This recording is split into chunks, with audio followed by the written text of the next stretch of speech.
So in this spotlight episode today, I'm thrilled to welcome Sam Decombel. Hopefully I've said your surname right, Sam. Sorry, apologies if I Yes, haven't. yeah, perfect. Sam's the co-founder and CEO of FitnessGenes Ltd. And FitnessGenes is a trailblazer in the fitness genomics industry, helping to develop patented models that integrate DNA analysis with lifestyle factors to deliver personalized, evidence-based exercise, nutrition, and lifestyle recommendations. How are you today, Sam? I'm very good, thanks, David. Yeah, no, thank you very much. That was a perfect introduction. It's certainly a subject that I probably need to adopt in my lifestyle. So I'm really interested to find out what it is that you guys do and how it all works. So it'd be great if you could kick us off with just sort of telling us a little bit more about what you guys actually do and how it works. Yeah, no, absolutely. I mean, you summed it up beautifully there, but I suppose if I was to put it into a nutshell, we tell people the sorts of foods to eat, the sorts of exercises they can do, and the sorts of lifestyle and behavioral interventions they can try to reach their fitness goals. And we use your unique biology and knowledge of your unique biology to ensure that the recommendations that we're giving you are tailored to your unique genetics. So all of the recommendations we give to customers, we give you reports explaining the genetic variants, what's unique about you, and also therefore from the peer-reviewed evidence base, what interventions are likely to work best for an individual with your particular profile. Okay. So what does that look like for the individual? What sort of things do they need to do to get that information? The test itself is really simple. It's a saliva-based test, so no blood or Okay. anything like that. You just spit in the tube. It goes back off to our fully accredited lab. It takes around 4 weeks to be processed. You'll then get access to an online web portal where you'll access all your results, all your reports, and most importantly, as we said, the recommendations, the what to do. There's a big sigh of relief going across a lot of people, not having to think, oh, I'm going to have injections and blood samples taken and things like that. Yes, yeah, completely non-invasive. So really easy thing and very cheap, I think, as well, because the thing with the DNA test, your DNA doesn't change. So unlike a blood test, unlike a lot of these other tests on the market at the moment, where you're having to pay again and again to keep repeating the test, it's a one-time purchase and you get access to all of that Yeah. information, including any new information that our team publish. And we're releasing new information, new reports on approximately a fortnightly basis at the moment from Okay. our in-house science team. Very good. And how long have you been running for? It's 12 years now. So Wow, yeah, a little bit of time. very good. And do you deal direct with consumer, or do you have third parties involved in that sort of transaction with the consumer? Well, this is an interesting point actually, because we originally started off in the direct consumer space, as a lot of fitness genetic testing companies were back 12 years ago. We were a few years after 23andMe, that a lot of people will be aware of. We've sort of gone down the route of being more focused on preventative health rather than Okay. on ancestry or anything clinical. Yeah, ultimately, in over that time. Sorry, David, remind me the question again. Sorry, I've gone off at a tangent. No, that's right. So sort of whether you use third parties or whether you're direct to consumer. Sorry, yes, of course. So we started, excuse me, in the B2C space, but Yeah. we realized as we developed over time that the direct consumer market's a very difficult market Yeah. to raise profile in, particularly for a small business like ours. We have 14 staff at the moment. There's a huge marketing expense as well, so negative return on investment in terms of the investment in marketing activities. So we really had to think, how can we reach more customers? And how can we reach more customers at an affordable cost, as it were, to really grow the Yeah. business? And working with affiliate partners in the first instance, so those through gyms, sort of upselling the service through gyms. But ultimately, where we've gone today is we've developed a unique B2B service and proposition. So it's again a web portal. It's a CRM type system where you can manage your clients as a personal trainer or a nutritionist. You can have access to all of their genetic reports on there. You can customize reports. You can print off, one report, 10 reports, put those together into a document for them, which you can share online or print off for them. So we've created this sort of custom solution for healthcare professionals to be able to deliver genetic reports to customers, help grow their own businesses, Yeah. help reduce client churn because they've got that unique connection with the client. They've got that personal. They're able to personalize their exercise plans, their diet plans to the customer as well. It's that lifestyle piece, kind of with that personal interaction, isn't it? Sort of integrate the information, the data with the lifestyle. And needs. that's absolutely, and that's really key to what we do. Actually, Yeah, that's the patent that we've had granted in Europe at the moment. We've also got one in the US pending, but the patent is, the concept of the patent is around the combination of genetic data being augmented with environmental data, which is really critical, because if you think about it, if we take an example like testosterone, if you've got a young male, he's in his 20s, he's healthy, active, a good body composition, a healthy weight, then regardless of what his genetic testosterone result might say, if he's a sort of higher risk, he's within an individual band that where we see lower testosterone levels on average, he's probably okay, because all of those environmental factors are in his favor, and the environmental factors have a big weighting in this case. right. Now, if we look at the same individual, say 40 years later, he's in his late 50s, early 60s, he's overweight, he's smoking, he's obese, then this individual with sort of the genetic risk factor included in that is going to have a much greater risk of having actual low testosterone levels. Okay. So you really need to take those environmental factors into account in order to be able to correctly prioritize the recommendations that you give to an individual. So much to it, isn't there? How did you get started into this then? It sounds fantastic what you're doing. What got you into it in the first place? I sort of fell into it in one sense. So my background is I'm a geneticist, so I've got a PhD in genetics. I'm from Yeah. Birmingham. I love science. I love sport and fitness as well. I was actually training as a technology transfer manager, so I spent several years working within universities, helping academics to commercialize their research and learning all about the commercial process, setting up a business, finance, IP, and so on. I just decided to spin out my own business. I'd sort of got that experience helping other people to do it. I wanted the flexibility, the work-life balance, ironically. We can Yeah. talk about the hours later if you're interested. But I wanted to be in control, I guess, of what I did. So I started the business intending it to be a lifestyle business. But it really took off, and we found Yeah. there was this huge interest in people having an understanding of those factors that are unique to them. So you mentioned sort of like the time work balance and starting off with cottage industry, and I can imagine time may be one of the challenges. But over the years, then, what, as a business owner in particular, what would you say have been the biggest challenges that you faced? I mean, over 12 years, there's been so many. In terms of challenges, probably one of the always an ongoing one is management of the team. And I think having one of my pieces of advice certainly is to build the right team around you. I heard a saying recently, which I thought was very apt, which was hire slowly, fire quick. Yeah. Yeah. I think Sounds that quite cold and callous, it but does sound yeah, cold and no, callous, doesn't it? But there's logic in it. In yeah, that, I think you have to be, and again through the recruitment process and understanding who you're bringing into the team. We've had sort of situations in the past where on the CV on paper, an individual looks very strong. They've got all the right technical skills. You can see the value that they would bring to the team from that perspective. But perhaps they haven't had a particular interest in the product, in the service. They're not particularly sporty. They're not really into science. That there are other cultural sorts of challenges as well with the way that we sort of structure the team. We're very, I guess we've got very much a startup mentality, lots of flexibility, lots of agility. So we found that certain individuals that have come in, for example, from more corporate backgrounds, have struggled with that constant reevaluation and change. So ensuring, I think, through the recruitment process that we're not just considering the technical capability of an individual, but also the cultural fit, yeah. and that interest in the product and service is really key. And that has led to a much lower turnover rates in terms of staff. Where we've had members of staff come in and that hasn't been a good fit.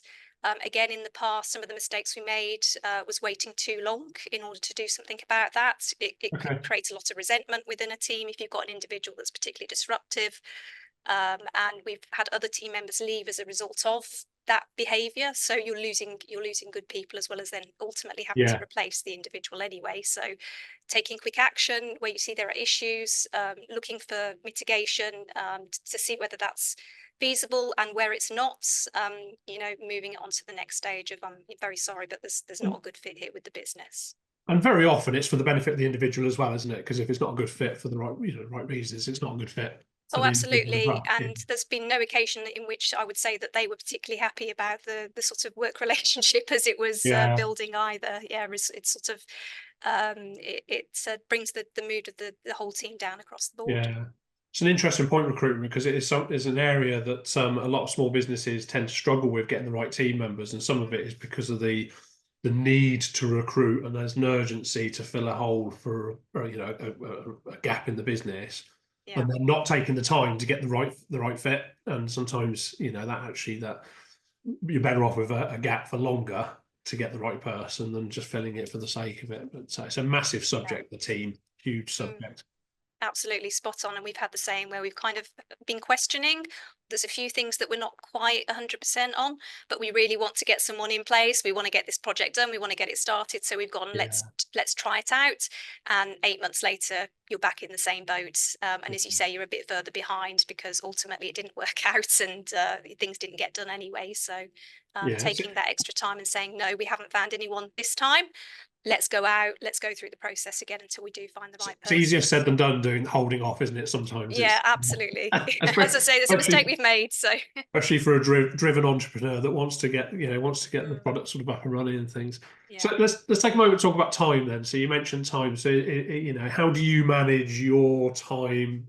Busy entrepreneur, lots of opportunities going on out there. What do you do to remain focused on the core activities and manage your time effectively? Yeah, I mean it's a constant challenge because we all know we're meant to have good work-life balance. I'm a mum. I've got 2 young kids as well. Obviously, fitness, it's in our name. So ensuring Yeah, that I also find the time to do those activities. The whole sort of putting on your own mask first, keep yourself in a good place. In terms of health, it's what we're about as a business. So I do schedule out time through the day to do exercise. It doesn't always work out. There are days where you have to have a meeting and things have to get shifted and it goes a couple of weeks. So from a priority perspective, the business still comes first. And I can't say that there's a magic formula. There's definitely months where I've struggled with the sort of juggling. Um, and I think it's in some ways it is as I say, I've got two kids. I make an effort to be there, between those sort of important 5 to 7 yeah, periods, do the dinner time, do the bath time, do the homework, spend the time reading in bed. That's really important to me. But there are days, mummy's in London, mummy's away for a few days at a conference. And I think actually that's good for the kids as well, because it's good for them to see that, in their future that, they might be in a position such as mine. I want to yeah, take some of the guilt away. I'm there the majority of the time is the way that I see it. I don't necessarily have to be there all of the time because I'm also showing them, what they can expect when yeah, they go to work, assuming that's what they want. And it's something I love. I enjoy it. I don't want to necessarily martyr my own desire to make a change in the world for my kids, because the whole point I'm doing it is for my kids. If that yeah. makes sense, No, absolutely, we it we does. want to have an impact. So getting that balance, I feel, is important. So I guess really it's more of a work-life integration type piece, isn't it? It's kind of that sort of actually integrating how work and life mix together, and so your kids can see what work is like, but actually it's not completely getting in the way. So there's kind of an integration piece going on in there. Yeah, absolutely. And I mean, what I love about my work, there is that flexibility. If the school sports day is on in the morning and I've Yeah, got a few weeks' notice, I just keep it free. I can go along to my kids' sports days. I know I'm lucky in that. I've got friends, they're nurses or they're in other jobs where they can't just take the morning off. They're on a schedule and that's it. They've got to go and miss those opportunities. So I do feel very privileged that I do get that opportunity, have that level of flexibility in what I do, which is one of the reasons I started my own business. That was one of the desires. yeah, absolutely. So in terms of the future, then, it sounds like you've got a lot of exciting stuff going on. What does the future look like for you guys? Where are you sort of aiming? Where are you heading? I mean, we've got a vision at the moment. Everybody talks about genetics. We're seeing sort of issues in the news with companies like 23 at the moment that are very focused on um, genetics in relation to more clinical medical matters. So We know, I mean, genomic personalization is here already. We're already using it, but we're Mm. so focused on its use in drug development and in the clinical applications diagnosis that we're really missing an opportunity to use that information to help people remain healthy in the first place, to basically be empowering them with the knowledge of the types of interventions that are going to stave off those chronic diseases for as long as possible. And one of my motivations for this, I lost my father when he was 57 years old, way too Right. young. It was Yeah. a lifestyle related disease. Um, with the right information, having access to the right information, you know, we might have been able to, we might have had him with us for longer. And that's what I want. I want people to have that knowledge so that they can make those decisions. Ultimately, hopefully keeps them around for longer. And I always use the example of my mum, actually. Because my mum's still with us.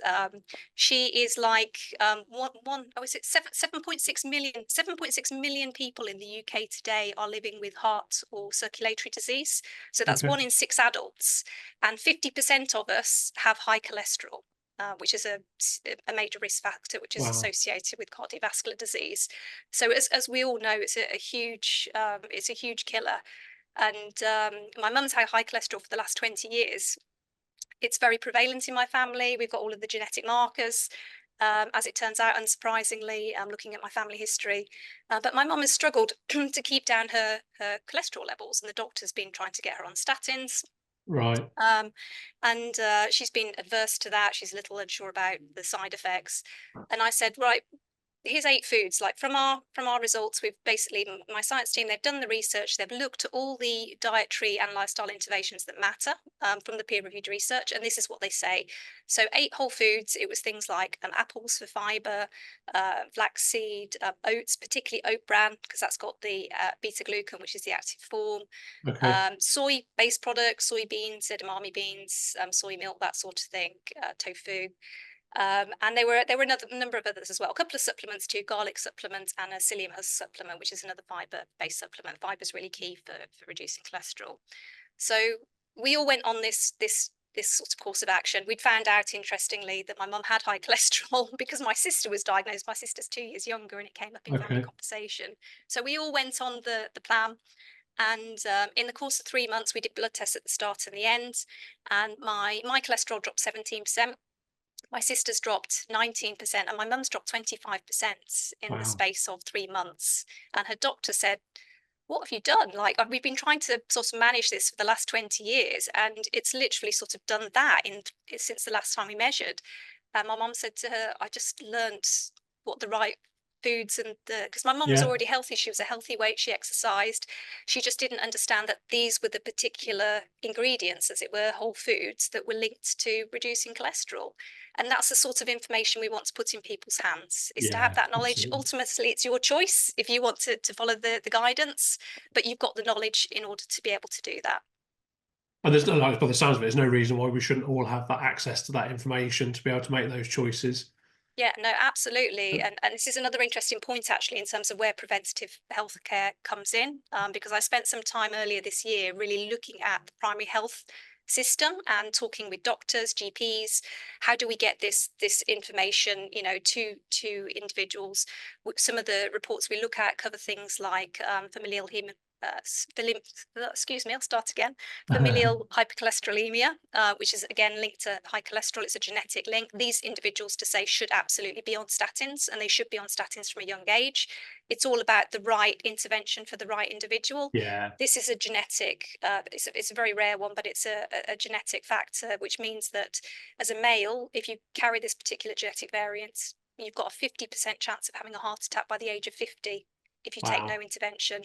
You're really going to want to know that. And for a lot of people, they will be more aware because it does run in families. So they do the Okay. testing where there's a sort of family history.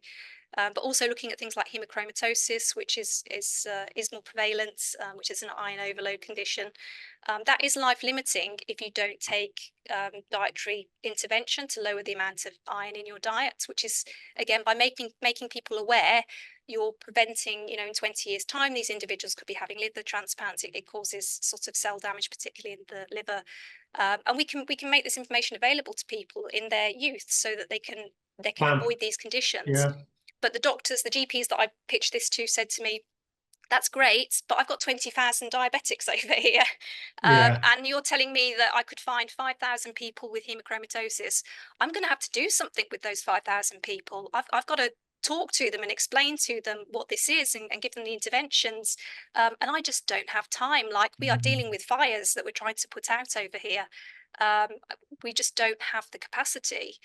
And so we asked ourselves, well, who does have the capacity to be able to help these individuals? And the answer was the fitness industry. So the fitness industry are in the preventative health space. These are the individuals that are helping people to optimize their exercise, optimize their diets. And so by providing these individuals with that information, and they've got the time to spend one-on-one with Yeah. the clients as well, which is really, Part of really their service. critical. Yeah. Absolutely. We realized that was, a lot of our customers will come to us post results and they'll have questions. We deal with that through email at the moment. They go to the most suitable member of our team. We've got a very experienced team, from doctors to sports scientists to geneticists. But ultimately, people like to talk to a person and sit down and discuss those results. So by making the service available to these healthcare professionals, in our case, personal trainers, mainly at the moment, and sort of performance and wellness clinics, they can provide that information. It upskills them, because we're including education with that as well, so they can feel confident in delivering the results. So they're learning new skills as an industry, and they're being able to support the individual in gaining access to this knowledge, which could be so valuable to them. Life changing. Yeah, Life changing absolutely. stuff. Yeah, Sorry, absolutely. David, I got on my soapbox a No, bit then, but it's I'm really absolutely. passionate about this. Yeah, no, and absolutely for exactly the right reasons. Yeah, absolutely. It's such an important part. A bit like your mum sort of saying, in terms of when you were saying that she wasn't unhealthy, she was eating healthy foods. Even then, it's so important to get the right nutrition in, isn't it? Yeah, yeah. My background's the automotive industry, so I guess it's a bit like putting petrol into a diesel. Both fuels, diesel and petrol, are good fuels, but if they're in the wrong vehicle, it doesn't work. The Absolutely. performance There is comes back. so much noise in the health industry. There's a new Yeah, superfood every week. yeah. You can't And do it you all. and you You get need fit quick scheme and a get healthy quick exactly. Should you be on a tablet. keto diet or the Mediterranean diet? You can't do it all. So you have to make Yeah, those choices. And what we're trying to do is say to people, on the balance of probabilities, given what we know about your unique biology, these are the things that are most likely to yeah. work for you. Really interesting stuff. Where can our listeners go to find out a bit more about what it is that you're offering and how to get involved? Yeah, well, our website, we've still got a B2C offering, so you can go on, you can purchase directly from fitnessgenes.com. If you are a potential B2B partner, you're interested in collaborating with us to be able to offer this service to your customers, again, you can find our professional solution on the website. Just fill in the form and get in touch. Well, I know where I'm going to be going after this call. Brilliant. I'll know and order something. Listen, thank you ever so much for taking the time out of your day. You're clearly very, very busy and very passionate about what you're doing. So I appreciate you taking the time to come on the call with us. Brilliant. It's Thank you, great to have you on David. board. No, I appreciate having the time. Thank you.